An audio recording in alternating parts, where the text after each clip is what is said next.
Well, hello, everybody. Welcome back to our conversation. I'm Colm. I'm the youth ministry coordinator here at St. Anne's Parish. And Father Matt, my counterpart here, back as usual. Good friend. How was your long weekend? Happy Labor Day. Yeah, it was good. Thanks a lot. It was a long weekends are weird for priests because usually I am sort of working on Sunday and then I always have Monday off anyway. So it's not exactly long weekends, but I did have some special plans this weekend. My dad actually, he built a little shrine and I blessed it. Cool. And it's kind of a neat story. So it came from the old church in Humboldt. And it's a church where his parents were married there. He was baptized there. All his siblings were baptized there. Mm-hmm. And they built a new church in the 90s. And the old one, unfortunately, they just had to knock it down. It's just not in good shape anymore. But it's built of this old, nice red brick. And they sold the bricks to parishioners of this old church.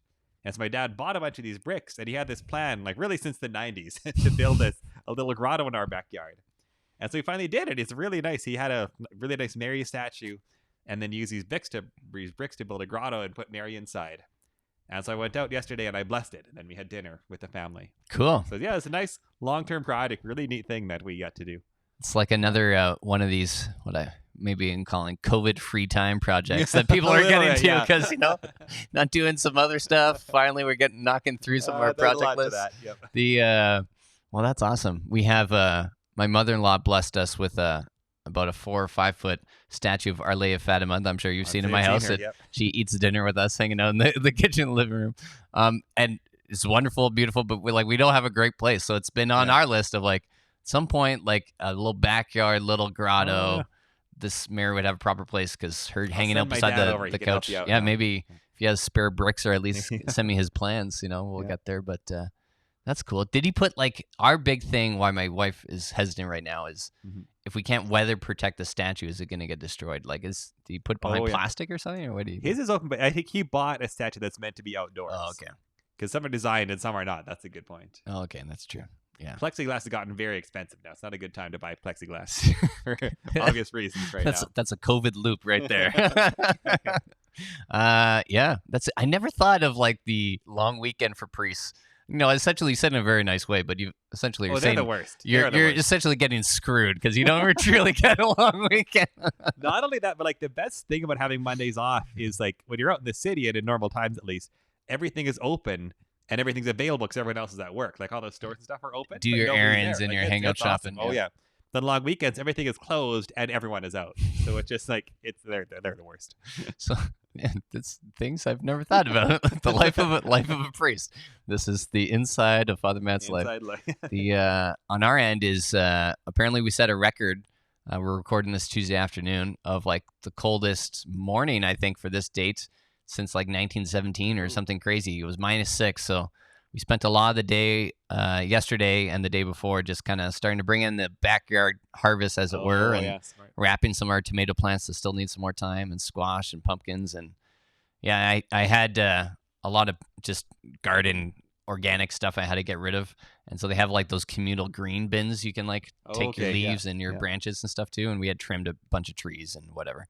So I went there and I was like, oh, it's empty.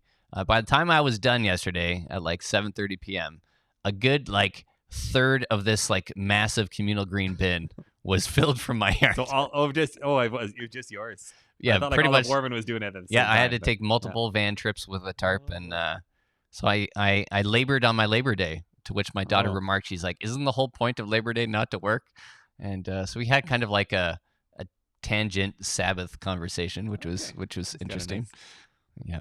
But I was she's like, so why are you working? I was like, because it's my day off. Yeah. This is what That's what parents do. This is what parents do. Yeah. Well, from one very parenting normal thing, doing yard work, to another thing that we're all very susceptible to. We talked about gossip. So we're not going to gossip about gossip. We're going to have a conversation. I'll give a good example. About gossiping. We'll do some gossiping here for everybody. Yeah, there you go. Yeah, so it came, of course, from the gospel reading this past Sunday, where Jesus says, and I love that this one is just so very direct and practical. He says, if someone sins against you, tell them yourself. And if that doesn't work, bring some friends, try again. If that doesn't work, bring it to the church. Mm-hmm. And it's a gospel that I love because it's challenging, I guess, because it's so direct. It's something I think we do a lot. And so I thought we would talk about here is, first of all, why is it that Jesus is so direct and so detailed on this? Because in some ways, I always feel like this gospel is very in the weeds for Jesus. Mm-hmm. Like often he's working sort of big picture, love one another, like be kind, live your whole life for him, like a sort of big picture challenges. But this is so very detailed. So why would he give so much detail on this?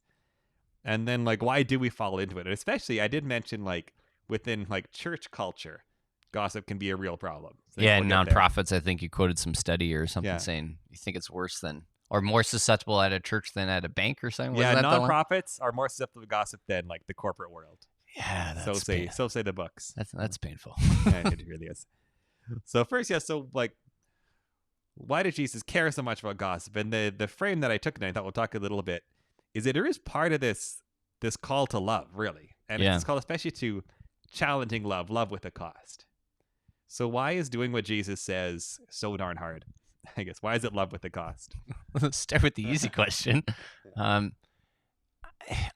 love that he gets into the weeds of the details, right? He's like, I'm going to give you the big picture stuff, but he's like, this is the tripwire. Like this is the thing that is going to, come between you and what true love is. Like it's he talked about the whys of like, what's the appeal of it? He said like the release or the satisfaction or all this type of stuff. But like, that like love requires stretching. Love requires going into places or doing things, growing in ways that maybe, concupiscence that my selfish Colm I don't want to deal with, Yeah. And I can't think of one that is probably more prevalent and obvious, that maybe we need to confront that we often don't. Yeah.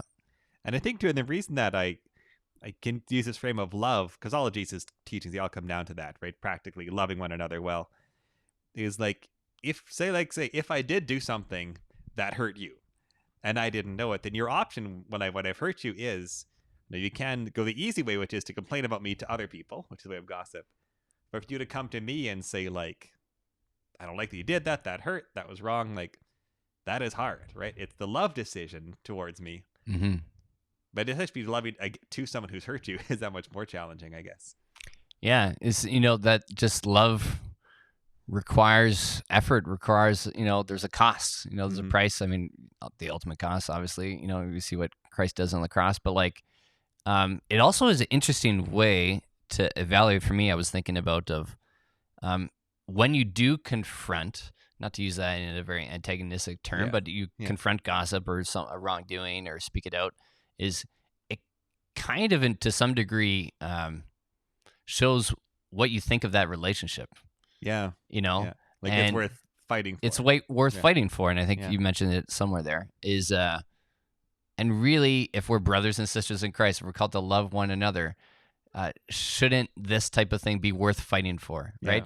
Yeah. Where it's like, ultimately it's like, well, unless it's my wife or it's my children or my family and my in-laws, the people I see a lot that it would just make really uncomfortable family gatherings. Yeah. We'll confront that conflict, and sometimes we still don't even do that. Yeah. Right. But it's easy. I was like, I'm not going to see the grocery clerk again or what, what I mean? Like, so it is maybe that he's trying to push us to say of like, no, like your love that you have for your, your blood relative and the care and concern and as much as you fight for that relationship, you should fight for the relationship of your, your classmate or, your coworker or whatever. Yeah. And this is one in particular, it seems the context for Jesus really like how we get along as Christian community.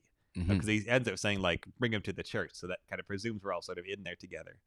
They're right that even our relationships, say, within the parish and within the diocese and within the faith should be those sorts of relationships. Yeah. And part of it too, as I think as we're talking here, is when you use the word of confronting someone who's hurt you, it's good that there's an ambiguity to that word, right? Because I can confront someone who's hurt me looking for a fight, right? Or I can confront someone looking to reconcile. Yeah. Or I could not confront and gossip are usually kind of the three outcomes. The three main options, and not to jump kind of back, but, I think we'll talk about being nice a little bit today. And you had kind of gone in there that seems to be a lot of the default, especially in the churches and the nonprofit, that you're mentioning is maybe that's the reason this culture of nice, and we might unpack that a little bit, is, there is this tendency of,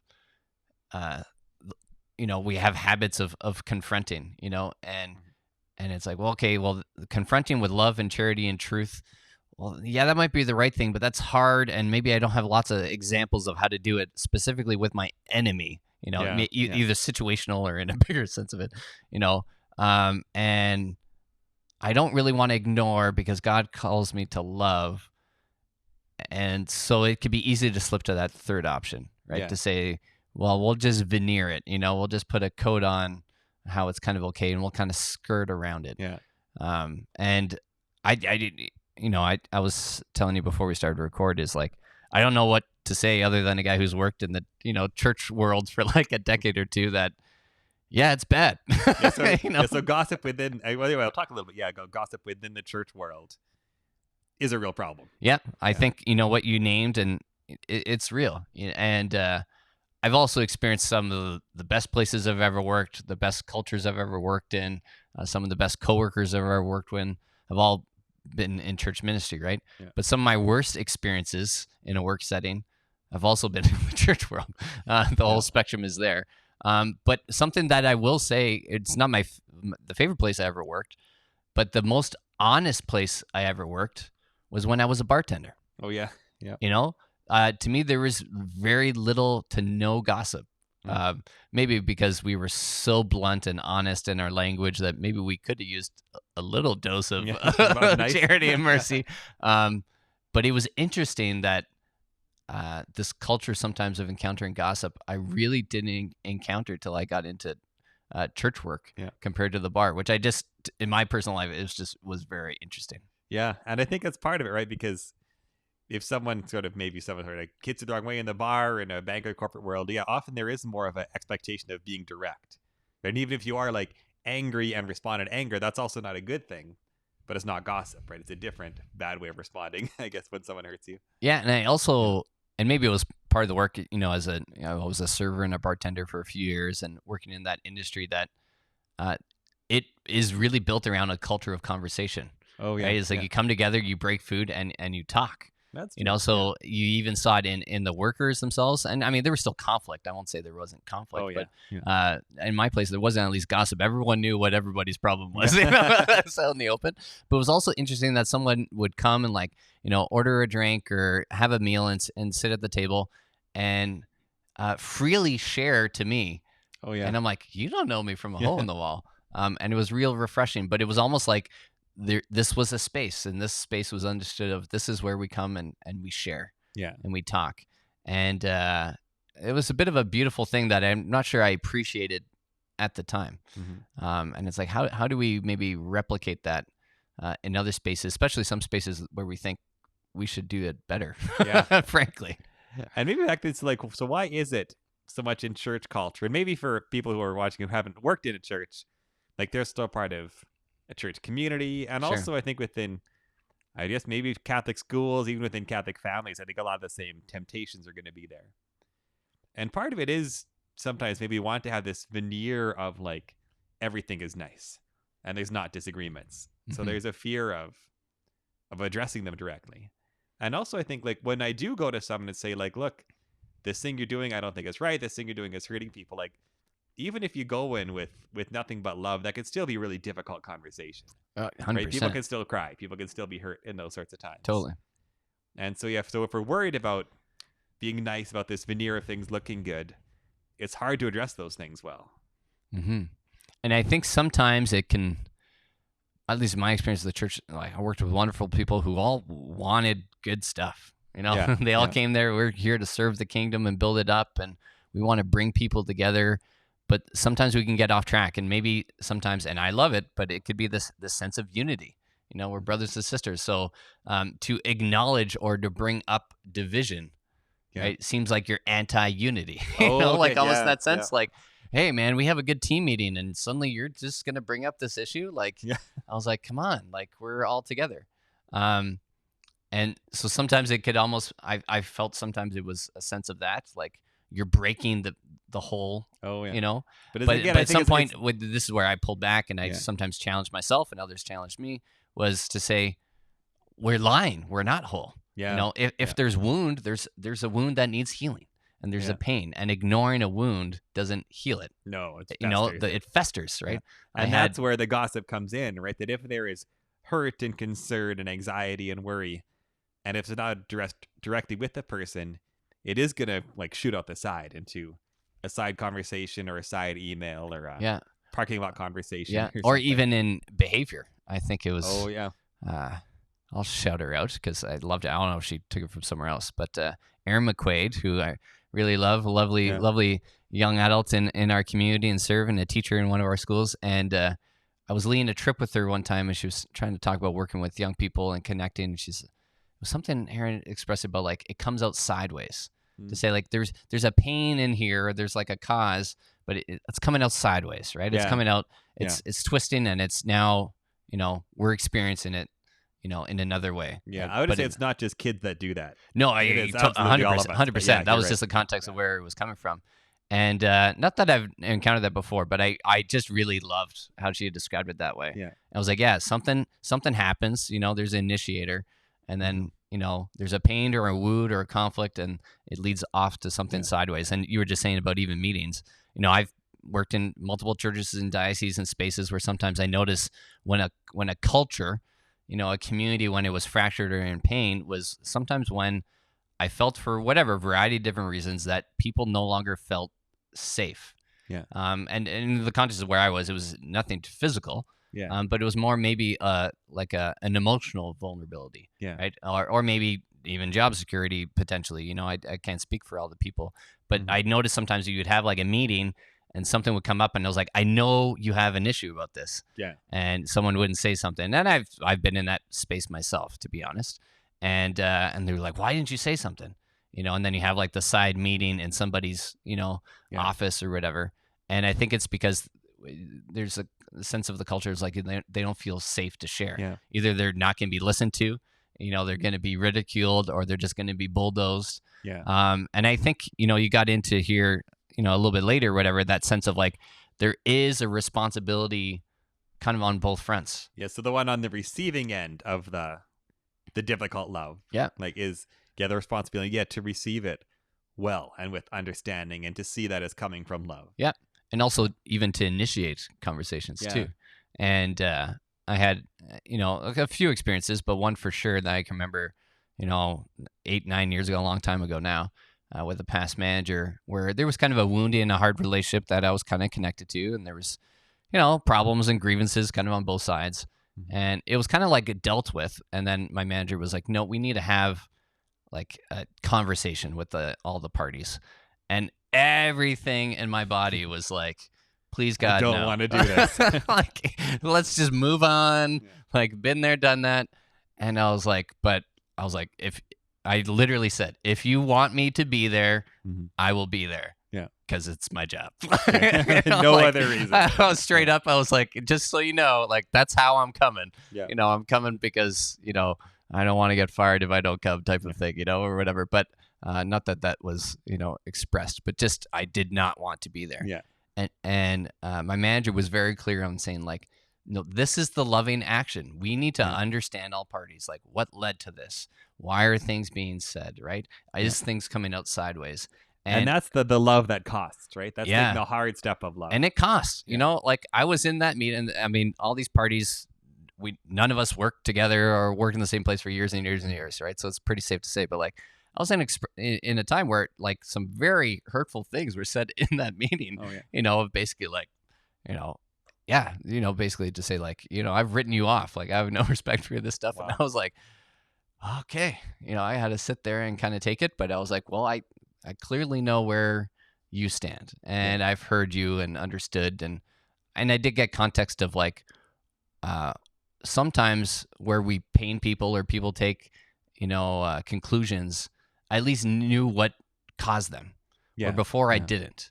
Right. So it's like, I can't necessarily change or fully heal that relationship. I think I've healed from it. I don't think like we're not going to go for beer and wings together, the three of us again, probably. But I also had the ability to learn, frankly, of like, oh, when I do these behaviors, it sometimes can lead to, that situation, so at least I have that ability to grow from it.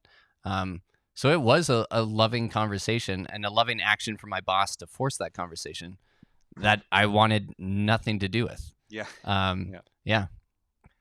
Yeah, it's a good example of so I guess we're focusing more on the opposite of gossip, I suppose, like the things that we do that can protect us from falling into it. Yeah. We are addressing these things well. We're problem solvers here. Yeah, Father there you Matt. go. Absolutely. And that's one thing I found even like, so one thing I did quickly when I came to St. Anne's, because like I've been also in multiple parishes and in like multiple countries actually, here and in the US, both I've worked in parishes. And so I'd seen for myself just how really common gossip can be within parishes, for sure. And so when I was new at St. Anne's, we put together a St. Anne's staff agreement. It was kind of how we were going to treat one another and challenge one another to live well as staff in a Catholic parish. Yep. And very high on that list was no gossip or speaking to and others with respect, with love and respect. And I put that down for the team really clearly because like we all knew that it was something that was happening and that we didn't want to have happen. Right? Yep.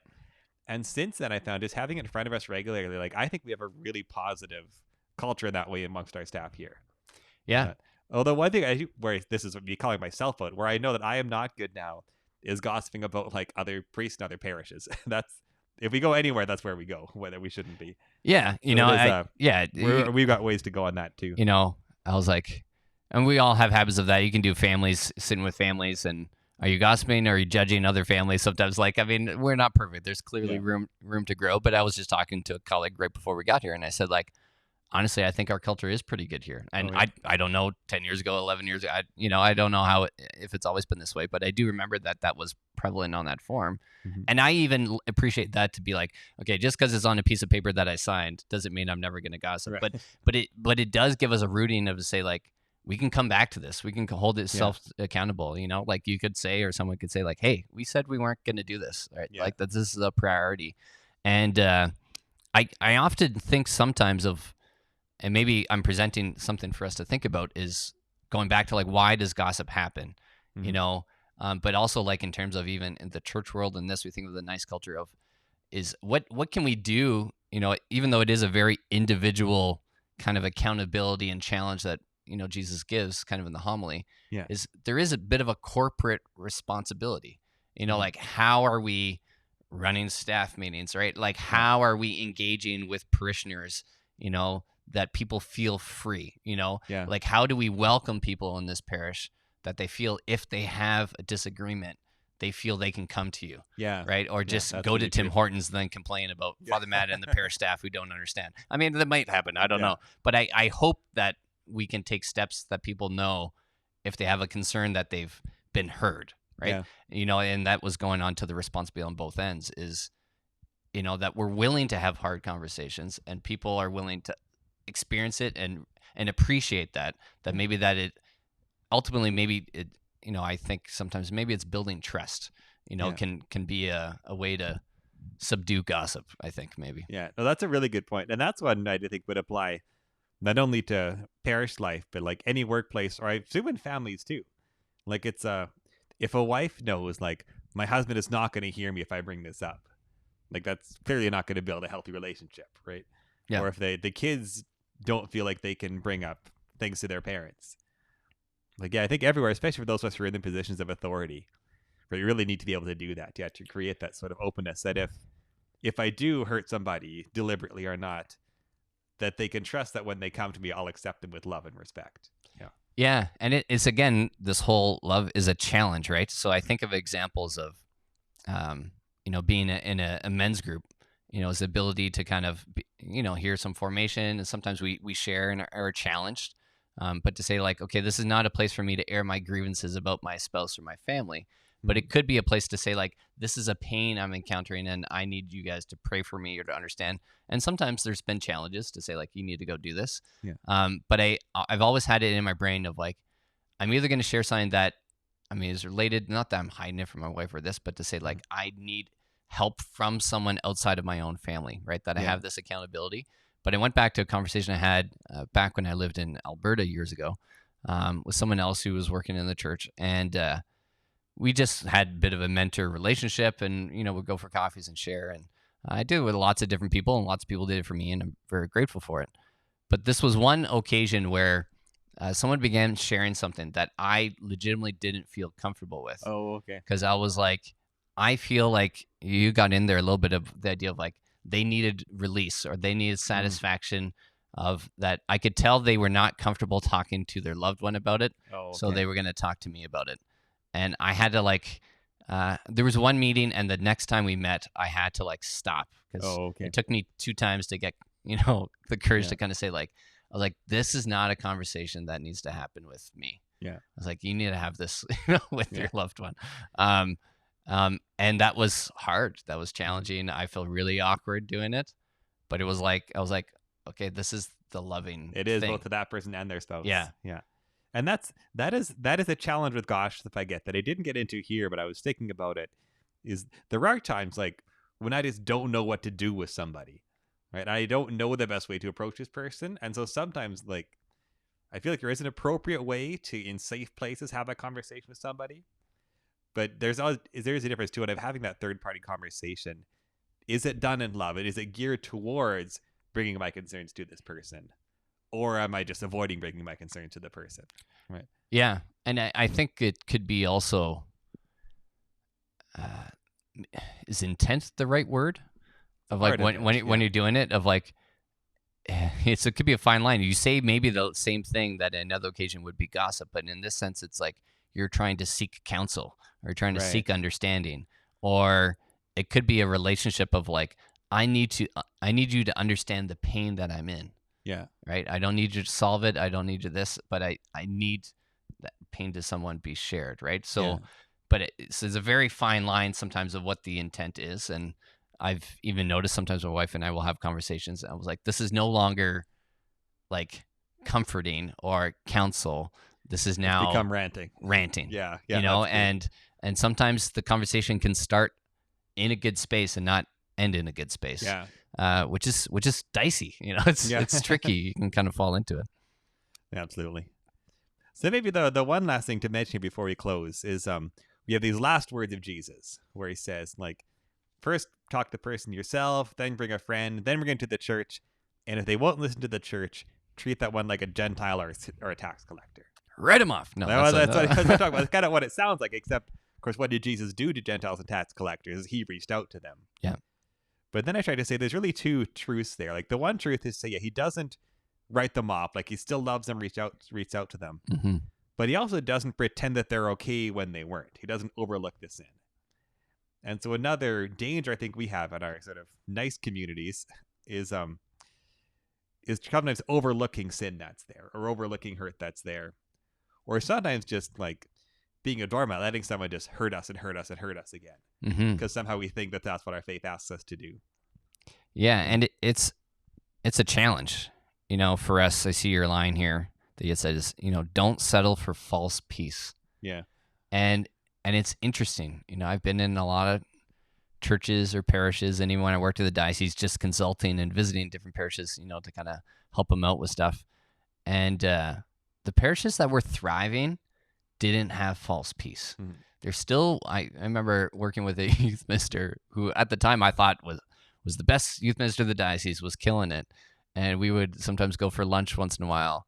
And every time, like, there was like a very explicit case of conflict we had to talk about and mentor. So I was like, how interesting that like the person who I think was being the most successful always had clear conflict that he, was asking for support in. Yeah. And I was like, well, clearly there's not a false peace there. Yeah. Right. Is like they're moving, they're growing, but they're bumping into things, but then they're doing the work to figure it out. Yeah. And that is, a healthy conflict is a big part of that as well, I think. Yeah. And I even noticed in that situation, the minister sharing to me of like, I was like, how's this working? I was almost like perplexed. Mm-hmm. And I think I noticed it was like, there was clear conversations. Things were not going unsaid. Yeah. And sometimes on different parties and some of those relationships were shared, there was maybe, you had to say sorry or backtrack or say, I could have worded it better, but at least they were doing the hard work of trying to get to a better place. Yeah. And I was just saying to you at the beginning when you said some of that stuff, and I was like, I don't want to deal with that person that was forced to have coffee with, or I want to write off that tax collector or whatever it would be. Is for me, the last couple of years working in the church has very been how can I still work for the church in this new little spout of all the scandal stuff that kind of came, right? The summer with McCarrick and Pennsylvania and everything. And we know there's ongoing stuff all over the world and in our country and stuff. And And I was like, I never thought I was like implicitly covering it up or doing that stuff, because sometimes I didn't even know things or whatever. Mm-hmm. And I just remember kind of like in this pain of like, what do I do with this? And it's just like, if I see it, I'm gonna call it. Yeah. And sometimes that will be is I'm gonna try to do it with charity and love, but I might screw up. I might not always do it perfect, but if we see sin, we're gonna call it, and we're gonna try not to be. We're gonna try not to be jerks for Jesus, but but we're gonna grow at it, and we're gonna get better at it the more we practice it. And so that's always been. That's how I kind of took that, is like, if I see it, call it, and that has to also be in my own life. So I've been trying to work on that a little bit, because I also got in a phase, especially about 2 summers ago with all the scandal, that all I saw was sin. Oh, okay. Yeah. Do you know what I mean? And I almost got overwhelmed with it, and I was like, how do I possibly call all of this? Yeah. And ultimately, I kind of came back to say, not that I'm going to ignore all that stuff, but like on the daily, what can I see and call? I can call out the sin in my own life, in my own family, in my own culture, right? Like, where I have personal responsibility, or I'm part of a bigger, culture. Yeah. Yeah. Yeah, I think that's a big part of it. And like, who'd have thought you go from gossip to this topic? But there is a similarity there, right? Of not addressing sin when it happens, and not addressing it directly, and either looking the other way or ignoring it or hiding it. And it's clearly not what our Lord calls us to. Yeah. And I mean, it maybe seems like a big jump, but I think you're right to say the steps to those mistakes they're the same steps. Yeah. And it's dicey, and I look back in all the years I've been overwhelmed with experiences of wonderful people in the church, which makes the pain that has happened in the church that much harder to process. Yeah. And I think I was like, okay, but how was that wonderful person in charge in this, and how did it go? And it's like, well, how do I let things go unsaid or not get challenged, in my own life? In my own life, at the family dinner table, or at a gathering, or, in a staff meeting, or whatever, It goes back a few weeks, even the stuff with racism and talking, right? Like, if you see it, call it, that's and true. How long have we let a lot of that slide, sometimes because it's uncomfortable. Maybe it's just easier to sidestep it. That's a good point. And both in terms of like our responsibility as a whole society, I think, to hear when people say like, this society is hurtful to us, the way this works is hurtful to us, that we would hear that with understanding. And also for us to call out like little bits of racism when we see it in people around us. Yeah. Rather than go for the niceness and the false peace.